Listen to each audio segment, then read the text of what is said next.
right, so we are live back in the last session for just discussions, but we are going to have a demo from one of Amit's students. I would say let's give it another minute.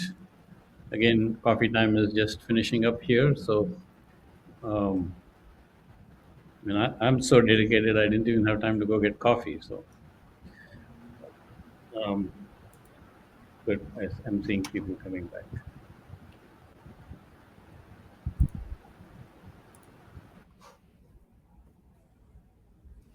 You'll have to push this to.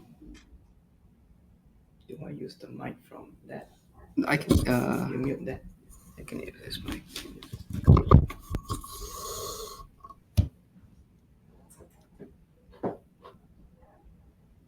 All right, I think it's time. So let's get started. So welcome back. This is the last session for our OKN workshop, which has been Twist that. really very good so far. All day long. Started at 9 o'clock.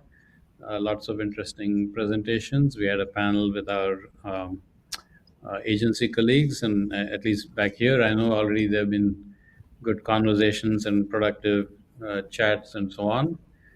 Um, the last session is really it's an unconference session. We don't have any specific agenda. We want to encourage any discussions, any thoughts about next steps and so on. And anyone with any thoughts or suggestions, feel free to jump in, or even any questions. We still have a couple of our speakers here. But before we do all of that, Amit said had volunteered to get one of his students to do a presentation of the system he was talking about. So, Amit and Joey, it's yours. Go for it. Go for it. Okay. Hi everyone. My name is Joey, and I'm a PhD student advised by Dr. Amit Shah. So for this session, I'm just gonna piggyback on Dr. Shah's slides that he just presented earlier on realizing OKN using some of the state-of-the-art technology on building and maintaining knowledge graph. So I want to point out specifically, go over on this specific slides on the steps on building a knowledge graph using the farmer knowledge graph that we built. So just a prelude. Nowadays, there are many ways of creating knowledge graph. Traditionally, we have two different ways. One is a top-down approach, where we first define the schema and scope of our graph. We define a schema, we get a domain expert, we specify the constraints and scope, and then we develop a schema and instantiate a graph based on that. But in this day and age where we have abundance of data, big data out there, it's just too much data out there for us to harness. So we notice a gap in this research area. So this is where prompted us to come up with a tool or at least an infrastructure to harvest or to discover some of the information or at least some of the knowledge from this abundance of data. So this is where we came up with this particular tool called Empower. This is a knowledge graph development platform. The goal of this tool, Empower, and the Empower name got its name by empowering data with knowledge. So what we want to do, the goal here is to allow a community of users to create a large knowledge graph from diverse different sources, unstructured text, semi-structured and structured data from different sources, and maintain the graph over time. So in here, I just want to give a quick demo on this particular tool that we built. So this is the interface. So this is a demo, a proof of concept, where we want to harvest the, or rather combine the top-down approach of developing a knowledge graph, which is declarative sources knowledge, combined with bottom-up data-driven approaches using large language models. So looking at this specific features that we have graph generate, so automatically generate knowledge graph from text. So it's a very common scenario where you have abundance of unstructured text, unstructured data. Just getting into a wiki page, you can see these are some of the unstructured text out there that you can just highlight and look into. But how do we convert this sort of unstructured data into a form of graph that we can then harvest and discover new links and knowledge about it? So this is where I want to showcase a demo. So let's say we have a text input. Paracetamol is a common painkiller used to treat acne, aches, and pain. So when we hit generate this tool, we'll utilize both top-down and bottom-up approach to generate a graph based on this specific snippet of text. So we can see that we are using a language model like Rebel to extract the relations from this particular snippet of text. And this is the subject, predicate, and object that it was able to identify. So once we have this list of subject, predicate, and objects, this list of entities as a base, and then we further enrich it with some of the authoritative sources out there like DBpedia as an example to further enrich the specific entity that we house here, paracetamol. And this is an example of graph that was created here. So I can also just go to any of the page and just copy this particular paragraph of text. And Why don't you go to show the equivalence of paracetamol and yes, that is on the next Okay. slide. And then let me just showcase, this is just how do we transform a graph from a snippet of text that you just read through from a web page. So it's gonna take about 20 to 30 seconds to do that. And the goal here that I want to show is that we want to combine, because large language models, right, when they do their entity recognitions and relation extractions, they are only constrained to whatever text that you give. But other than that, there's a variety of decorative knowledge out there that we want to also harvest and fit it into this particular graph. So you can see this is the additional entities that was extracted. so it's combining with all the other knowledge sources that we have access to. Yes. It's not just from this text, but all making connections, alignment with all the other knowledge. Yes. So this is one feature of our tool. And also next, I want to show another feature called merging. So this is also a very common scenario where, let's say you have two disjointed knowledge graph. On the left, you have Tylenol as the main entity, and then on the right-hand side, acetaminophen. So both of them are the same thing. They are just a generic, different brand name, but they are the same thing. But in the actual real scenarios, most likely we encounter this sort of disjointed graph, and how to aim to align these two graphs based on their similarity in terms of the entities. So you can see this is the graph one, we have Tylenol here, and then the graph two as acetaminophen, and this is where we merge them using a same as relations to combine or create a path to join these two disjointed graph. So this is a graph merging. And then lastly, the features that we want to showcase is align. So this is also to build on top of the two functionalities that we show.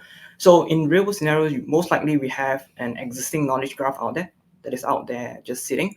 And what we want to do is usually have abundance of unstructured text coming in on the left hand side here. So we want to convert this graph, this unstructured data into a graph and then combine them and align them as well.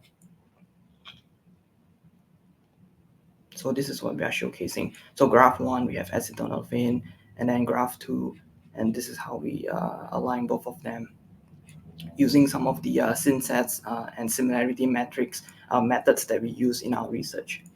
So that's that. This is just a quick demo to showcase what we are working on to support the creation of knowledge graph. And also subsequently, we have several infrastructures planned in the work to support the OCAN effort for different use cases. Okay, thank you. Great, that was very interesting. Any questions for that So demo? the per kilo knowledge graph was generated using this, system that I had shown you. It's a fairly decent size, 6 million triples right now, with Yeah. about 10 sources. Yeah, if anyone has questions, feel free to put it in chat, or if you raise your hand, I think they can enable your audio.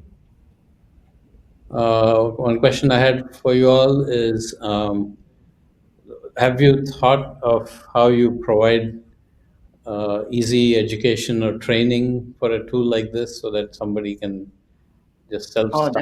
definitely. So open sourcing this tool is definitely part of our work. We will definitely write up documentations and have examples on how to use this platform. Actually, we already given about 4 tutorials, or maybe more in last 2 years on knowledge graph and its applications. So these tutorials are on our website. They are videotaped and available, and it will be easy for us to generate just how to tutorial for this particular tool. That will come along with the time when we release the knowledge graph. Sorry, the tool as open source. Um, as I mentioned, the CMF from HP Electronics, sorry, HPE is already open source on GitHub. So we would be aligning that because those two things are being integrated. When Joey said merge, for example, well, we are using certain algorithms behind the scene, and all that metadata can be generated. So by when we integrate Empower with CMF, you're able to see exactly the process of getting that work done, the stepwise things, and then all the parameters that we use, and then study them. Also, data validation and quality aspects. So, what is the quality of knowledge graph? How do you understand that? So, it's a series of things, but it starts out by saying what is the quality of extraction, and so those things will be measured and stored away and will be queryable from the integrated interface that works underneath the knowledge graph development and maintenance and the metadata framework of CMF.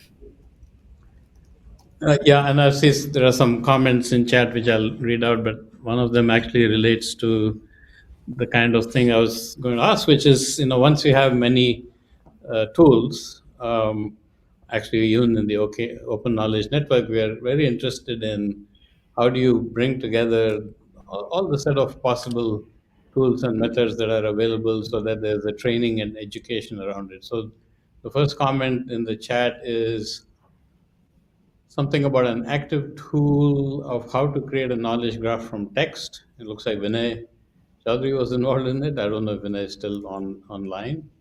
No, And we showed there you is how to create knowledge graph from the text, right? And in fact, that was the part of the demo itself where he just took this, the. this, I think what this is saying is there is another tool that somebody else has built. Oh, okay. Yeah, no, there are many tools possibly. Yeah, I and that's going to be a challenge for the community, right? So that's one of the Right. things we Well, are interested in. But yeah, there's a question for you, I which believe is this is the most Empower comprehensive one. using Neo4j. Is Empower using Neo4j? Uh, so Empower itself it's a knowledge graph development platform. We create knowledge graphs which can be then exported in different formats that you can import it into Neo4j for visualization, storage, and subsequent querying. Are we using that for now? No. Yeah. No, it can be used without any problem. In fact, the idea is to make it, uh, you know, um, possible to store to make your selection. So provide a default one, but also provide the ability for people to use other property graph database, for example. So that both I think there'll be a default one available that should serve all most known purposes, but there may be reasons why people may want to use their own storage and some other things. So I think it'll have an open architecture Yeah. so that you can plug in. I already described, for example, or implied, whether I described or not, I'm not sure. But when you have a pipeline for extraction, and Joey just showed one pipeline, so there are multiple pipelines possible for extraction, information extraction. Then you be able to plug in more items in that. So we'll provide the adaptive, adapter architecture to for you to add more to it. It can be done by using the CMF. That I think you can do that right today itself. We can put in the new pipeline on the CMF and execute it and capture, using Empower the knowledge graph output and using CMF query the metadata and so. Uh, So so there is I guess Vinay is on. Are you on, Vinay? yeah, that is the project page. Vinay Chaudhary? I don't know if you're able to talk. I guess he's not. Okay, Vinay is not on, but there was a comment about the GitHub and the link is private at the moment for development. So it's not. Okay, well, that was very good. Thanks very much for that. Let's see if there's. I'm going to open this up for any kind of broad comments or discussions. I think one of the things that I mentioned. Okay, here we go. Very remarkable.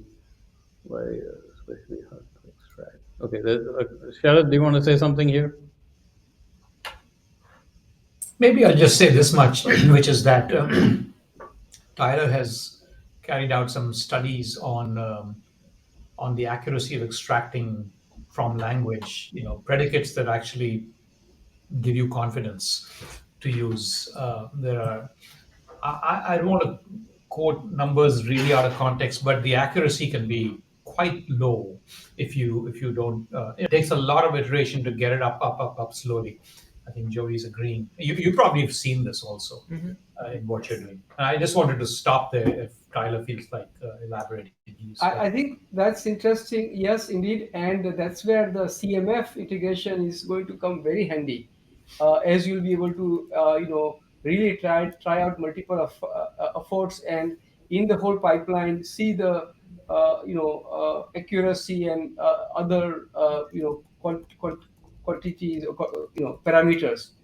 So within the CMF, we capture all those parameters, and you'll be able to the recommender that I had shown is that is being developed as we speak. So there'll be, in addition to the GitHub repo that is already out there, a recommender is being worked on right now by another of my students, Revati, who is working with HP labs on that.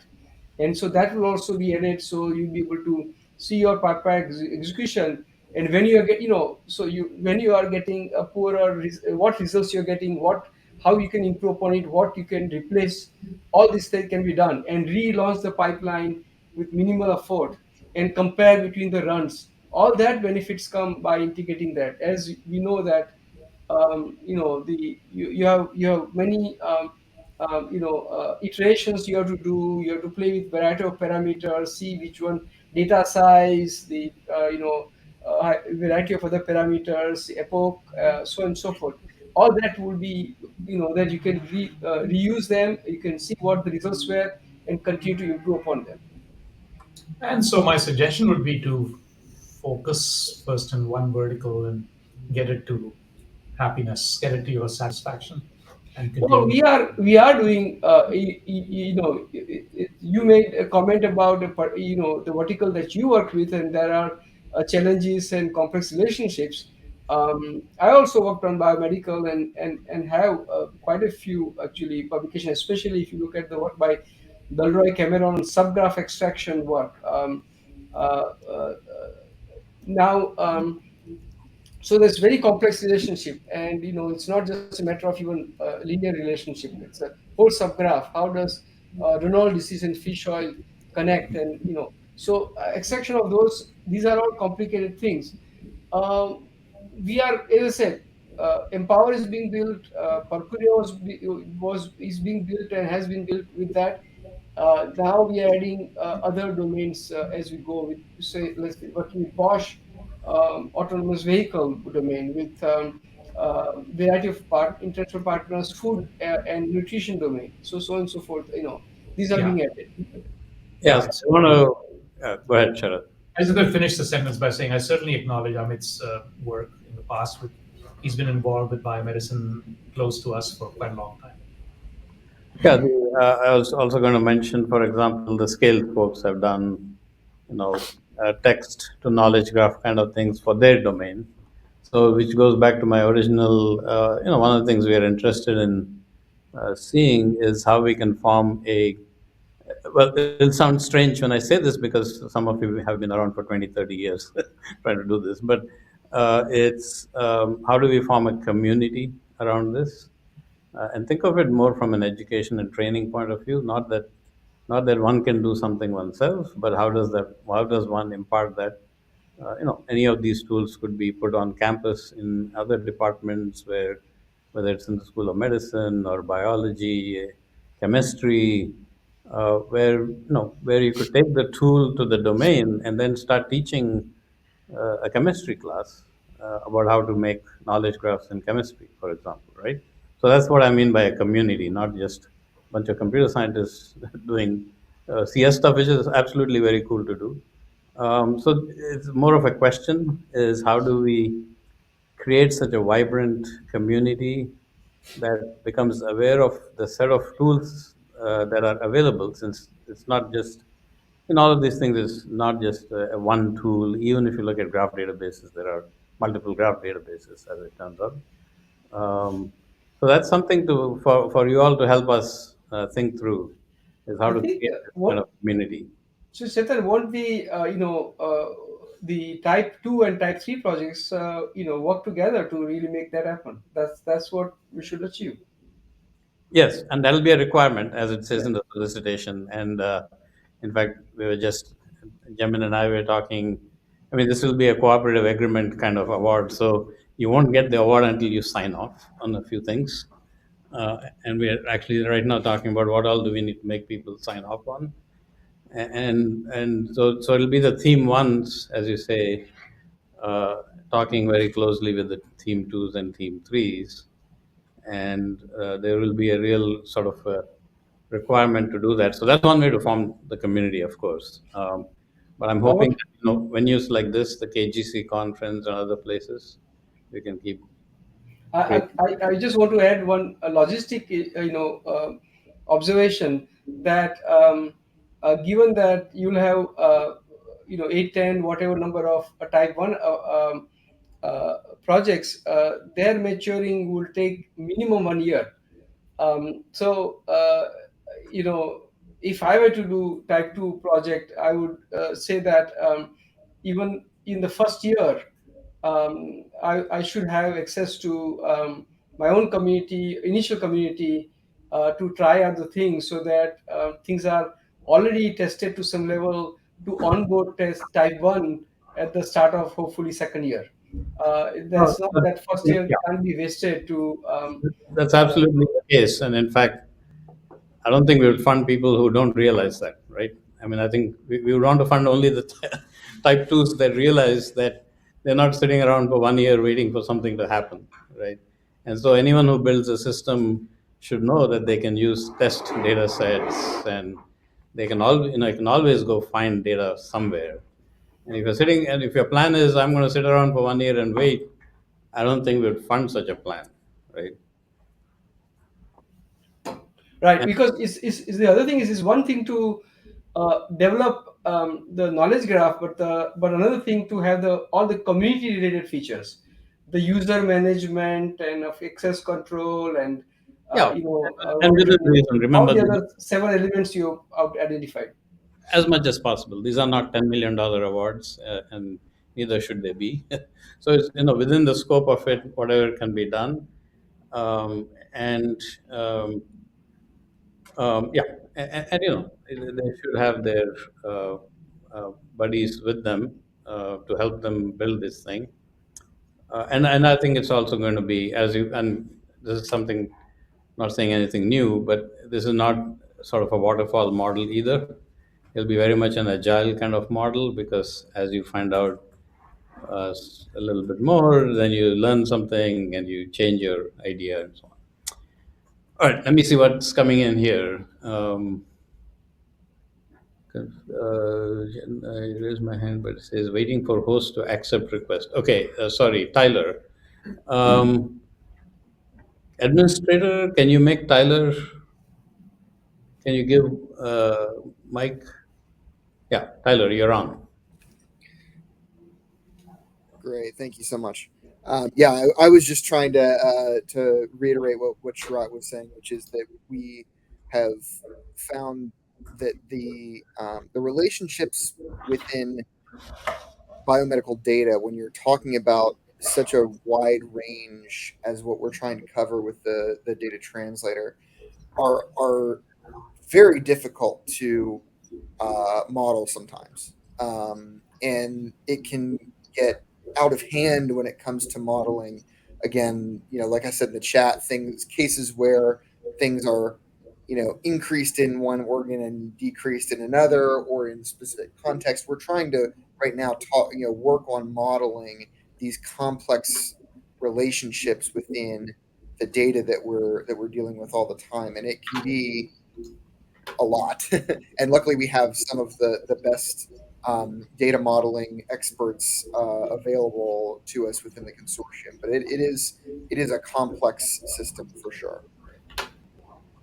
Thanks, Tyler. And hello, you want to say something? I see you have a chat comment.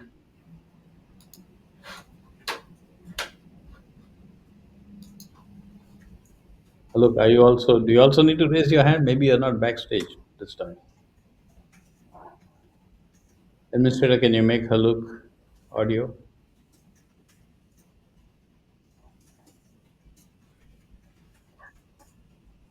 There you are. Yeah, I was just like kind of commenting on Tyler's comments more. Like I'm agreeing with Tyler. So sometimes the biology is very messy, very difficult to get knowledge assertions out of text. It really depends on the context a lot. So. All right. Any other comments? We also, as you can see, hopefully from the camera, we have actually 3 people here. Dahlia is too far away. She doesn't fit on my camera here. Any other comments, thoughts?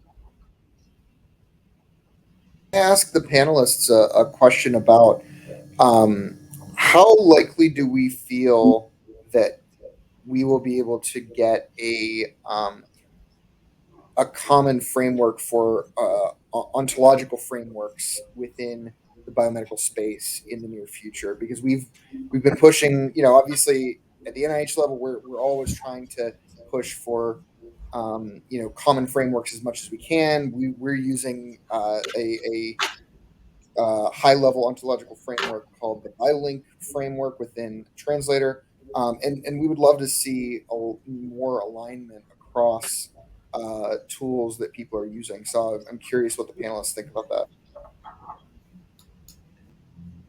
I think one of the may not be an answer to your question, but a data point to consider is the EMS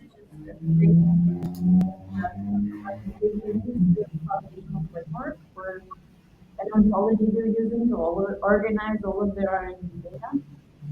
So that's a good starting point of a model that we know is useful for pharma. Did you say BS? What is that? Bristol Myers Squibb. Oh. Let me run after the link. I apologize. It only picked up part of your audio there, so I didn't quite follow. Okay, wait. I can repeat it, or maybe you can repeat it. Yeah. That was a very good point. So Bristol Myers Squibb, the pharma company. Oh, that's big screen. That's scary. That's what I've been suffering.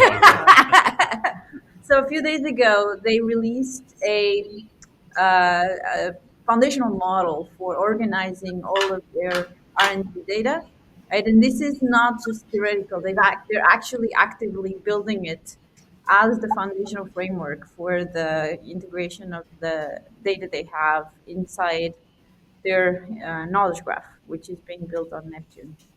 I think that could be a very good starting point for the biomedical stuff. Great. I'm happy to look at that. That sounds really interesting. I'm looking for the link. Within what we've been doing at RPI, actually, This will be interesting. I don't know if they can hear me. Can you hear the others? We have another speaker here. Yeah, can you hear me at all from there? It's a little tough to. It cuts in. I'll come up closer. Sorry. A little pedal here. Oh, sorry. Yeah, wrong one. Actually, Yeah, there's one here. Okay, so I'm at RPI. We've been doing a lot of work with basically scientific ontologies and trying to model data into a common framework. And we've been doing a lot of work with the semantic science integrated ontology, which started with Michel Desantier. But we found actually that in addition to like biomedical science knowledge, we've been doing a lot with both epidemiology with kind of cross-talking between clinical data and buyer data. Like we've actually had like a re-representation. We started in SIO, moved over to Fire to actually work directly with the data. But then also we have a material science project called Materials Mind. Started off in nanomaterials. We added metamaterials. We've been using SIO as the basis for that too. So it's actually like really all in one, basically a scientific knowledge foundation, which has been really great. And one of the important things, at least for me, is that even beyond the actual classes that you're using, the properties that you use don't have to change. And in my mind, the properties are actually the pieces, the most semantically opaque components of the knowledge graph. And so if you have like a foundational set of properties that can relate entities together, you can usually figure out the rest from there. Because any interpretation has to happen based on how you interpret those properties. If you have 1,000 properties, you have to write 1,000 lines, you have to write 1,000 interpretations. If you have a dozen or 50 properties, you only need 50 interpretations for it to work. So it's that kind of within that space that tends to be useful. And actually, if we can come up with a core set of relationships between knowledge graph entities that can be reused even between ontologies, I think that would go a long way towards interoperability. We can argue about occurrence and continuous from there, but part of is part of. No, that's very helpful actually, because we're, one thing that we're running into right now is, when we're thinking about what our users want to see as far as the information about a given result that we're returning to them, what properties do we need to make sure are always attached to a given node of a given type or an edge of a given type in order to provide to the user the information that they actually want to see in order to trust a result that comes back to us. So things like the FDA approval status for drugs, it seems to be pretty important for our users. So we need to sort of reach out and get that somewhere. It's not already on a node, for example. And just to clarify, I don't mean properties in the sense of property graphs. I mean properties in the sense of RDF properties. So I apologize, but I don't know the difference between those two things. Okay, so I actually had somebody ask me that before, and I don't know. Property graphs have annotations on both the edges and nodes for basically you can set up like what you might call attributes, right? So it's just like there's a label and then there's a value. So it's like attribute value pairs that belong to both edges and nodes. In RDF, properties are the URIs used to label the links between nodes. So if you have one entity A and entity B, and you link them, you have to link them by something in the predicate position. And whatever you put in the predicate position, that's called a property in RDF. Okay, that was confusing because we often use properties when we're talking about the sort of right. property graphs that okay, that's helpful. Thank you. I don't know exactly what the term is in property graphs for that kind of thing, or even if there's a thing there. But the type of the edge, I guess you can say, within the property graph space. Gotcha. Okay, thank you. That's helpful. Very interesting. Any other discussion on that? Thoughts? In any case, this is a kind of actually this DNS thing sounds extremely interesting, and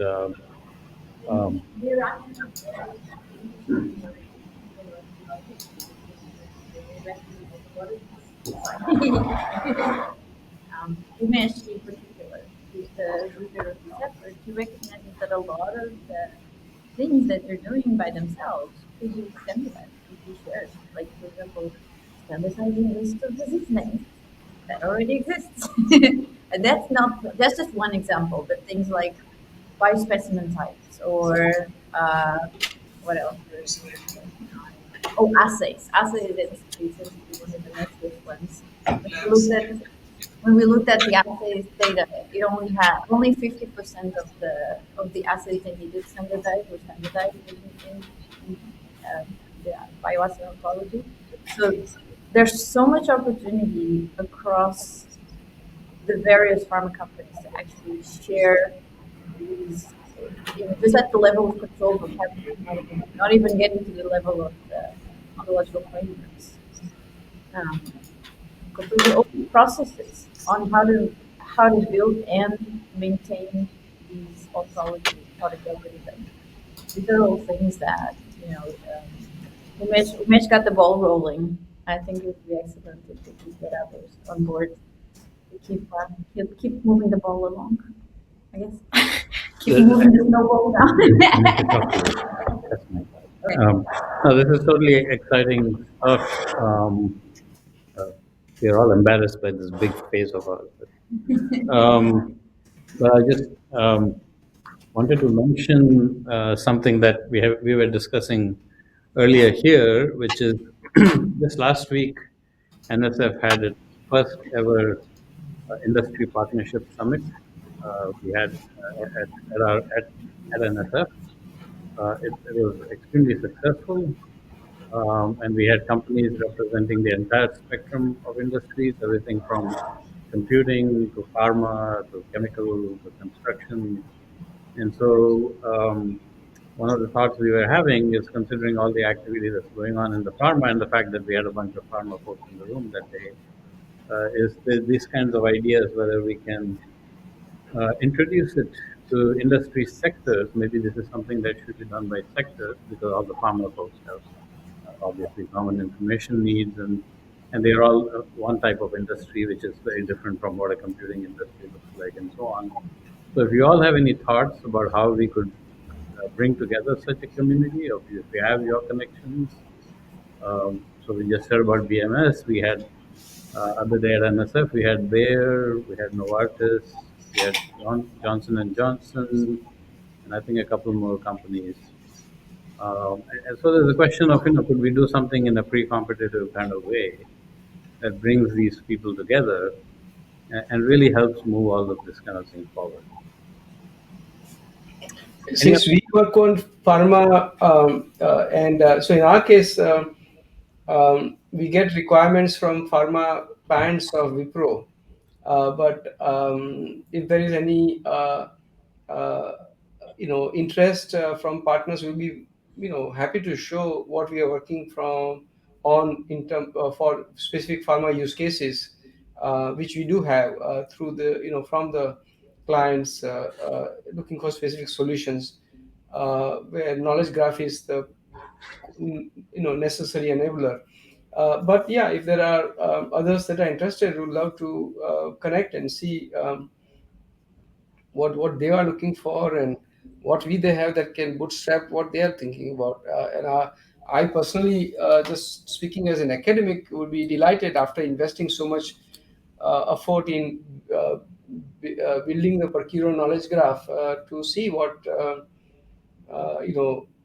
they looking for, whether it serves their purpose or whether it is 50% of what they want. Yeah. Other thoughts, comments? Yeah, Tyler.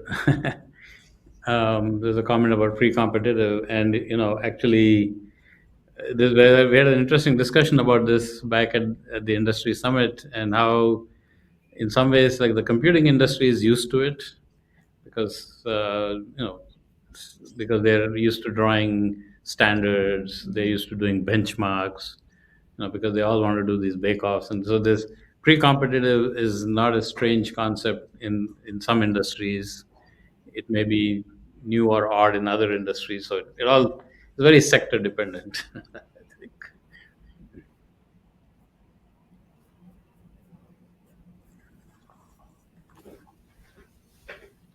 Okay, is there anything else we should be talking about that we haven't?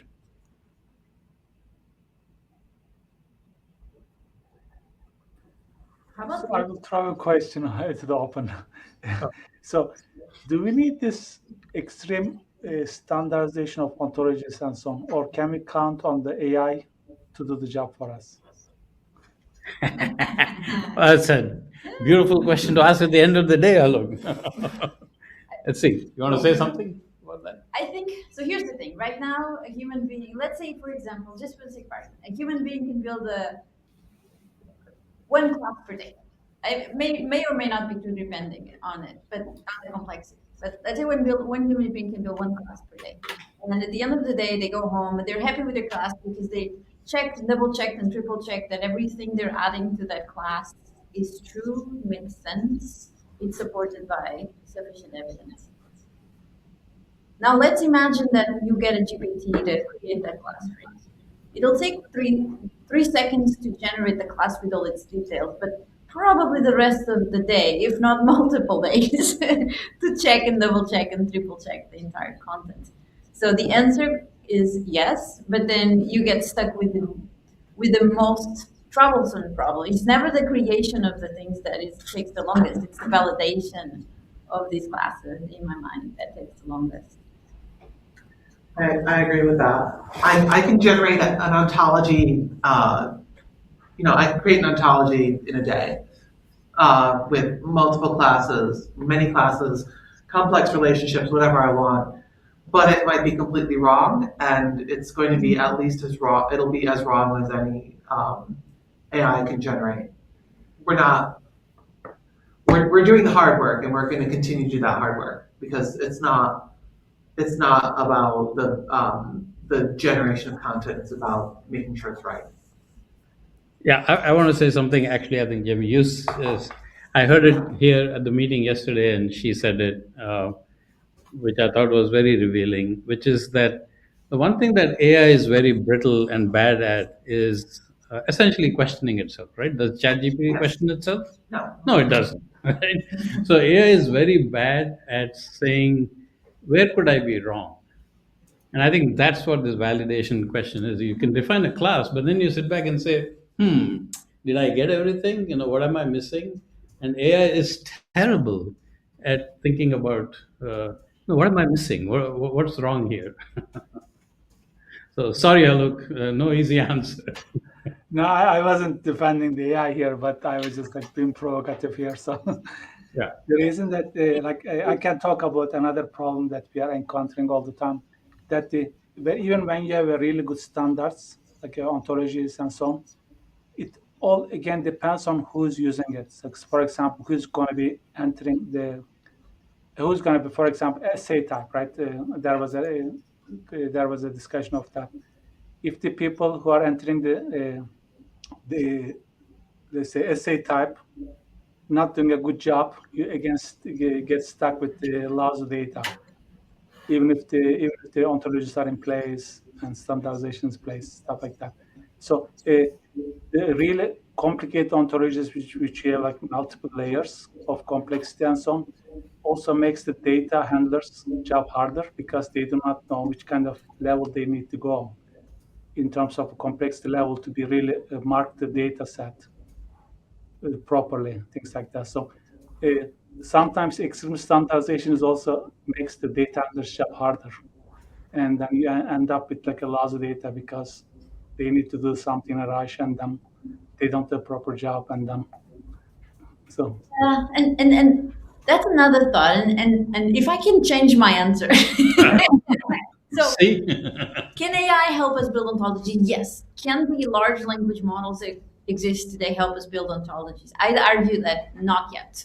Why? Because these large language models, they are optimized to mimic whatever human beings wrote on the web.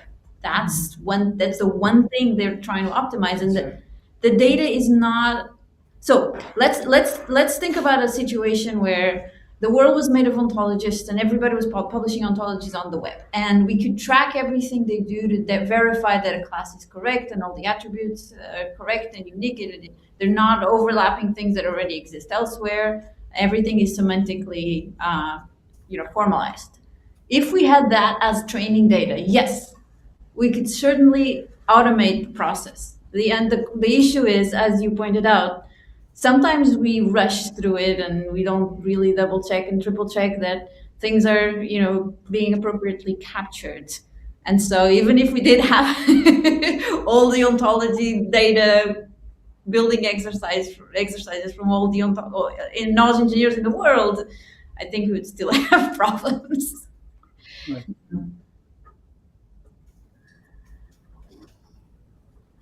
Well, it's an interesting discussion. Did you want to say something? Well, what I was thinking was just that there's a psycholinguistic level to semantics. And, it was something that is exactly the same syntactically, it is variable semantically. So, yeah. Thank you. So there is amazing progress in a way supporting semantics even through these statistical neural network models. I just listened to a very nice, I think, interview with Hinton, and he gives a very good example of how the system, ChatGPT understood the semantics. Again, it depends on what you mean.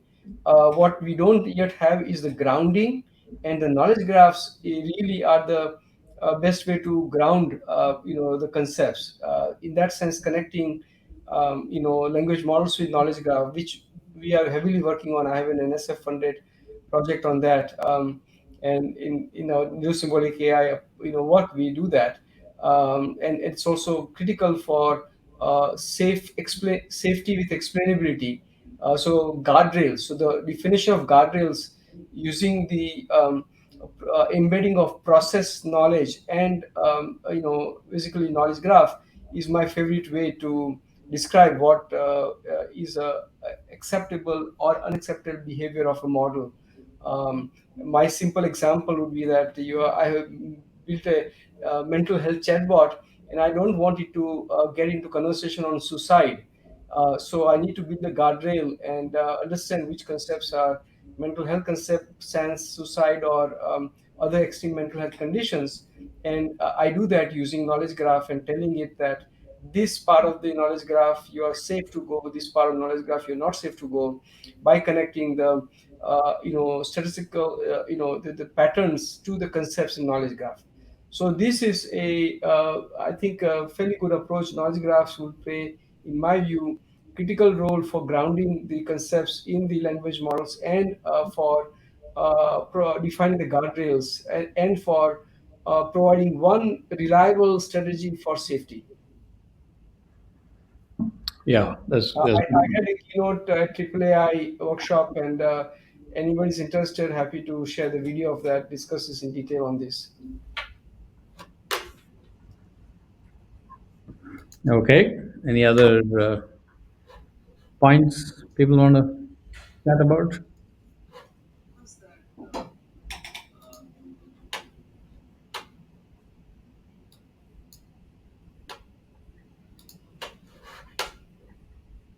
Okay, so here is the link to this keynote that talks about the safety, language models and safety and those issues.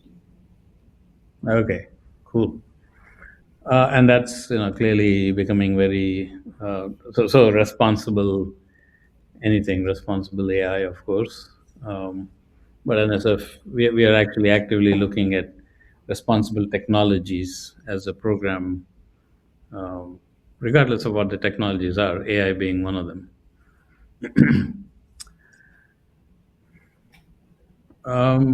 Let's see. Are there any other points that folks want to discuss?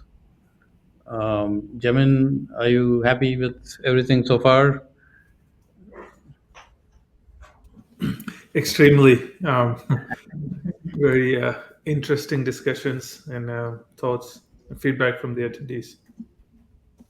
Yeah, you can't be extremely happy. You're not in New York City with us.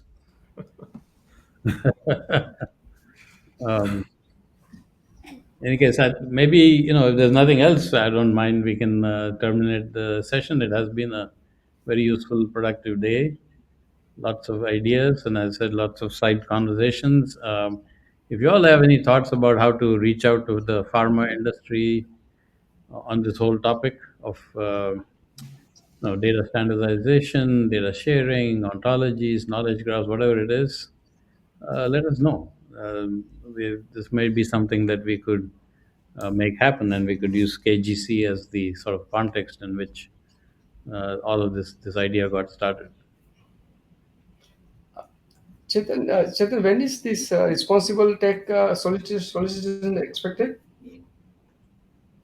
Your guess is as good as mine. I just told you. I just said we are thinking about it. Oh, thinking about it. Okay, okay. Yeah, All right. Okay. that's all I can say. Yeah, no, that's fine. That's fine. Yeah. All right. Well, thanks to everyone. Thanks to all the Thank you. attendees, all the speakers. Um, Thanks for doing the on-the-spot demo, Amit, and your student, Joey, yeah. Joey. Sorry. Good. Okay. Yeah. Thanks, Joey. Bye bye. Everyone, take care. Thanks very much. Bye. Thank you. Bye, Helena.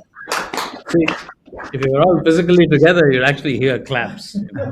Instead of clicking on claps. Oh, that's good. Okay. How do I get out of this thing? Well, that was startling.